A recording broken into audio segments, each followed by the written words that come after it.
श्री नरेंद्र मोदी जी के नेतृत्व में केंद्रीय कैबिनेट के द्वारा आज जो जनगणना देश की होनी है उसमें जाति जनगणना का विषय जोड़ा गया है। इसका मैं हृदय से स्वागत करता हूं, अभिनंदन करता हूं और यह फैसला माननीय प्रधानमंत्री श्री नरेंद्र मोदी जी के नेतृत्व वाली सरकार ही ले सकती थी।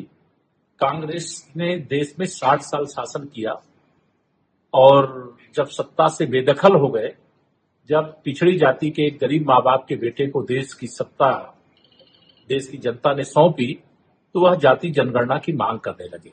लेकिन आज का जो केंद्रीय कैबिनेट का फैसला है, कांग्रेस के जो नेता हैं श्री राहुल गांधी जी और उनकी कंपनी, उनके मुंह पर ये करारा तमाचा है। उनको यह समझ में आ गया होगा कि कांग्रेस केवल कहती है और भारतीय जनता पार्टी माननीय नरेंद्र मोदी जी के नेतृत्व में करती है।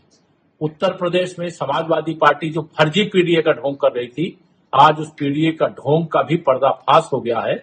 जाति जनगणना के नाम पर केवल राजनीति करते थे और आज जिस प्रकार से केंद्रीय कैबिनेट ने फैसला लिया, मैं माननीय प्रधानमंत्री जी का तहे दिल से इस बहुत आवश्यक फैसले का जो माननीय प्रधानमंत्री जी के नेतृत्व में लिया गया है, मैं स्वागत करता हूं, अभिनंदन करता हूं।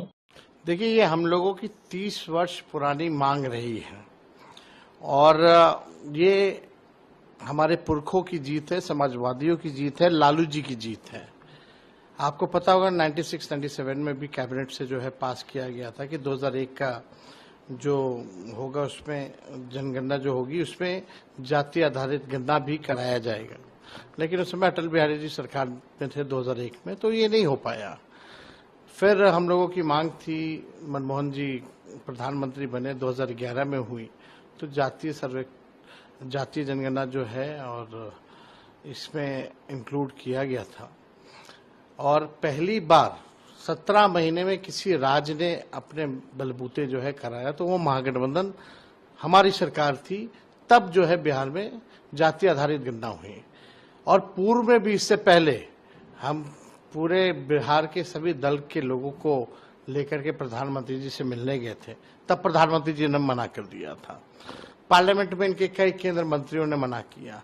लेकिन आज हम लोगों की ताकत देखिए, समाजवादियों की ताकत देखिए कि इनको हमारे ही एजेंडे पर जो है काम करना पड़ रहा है।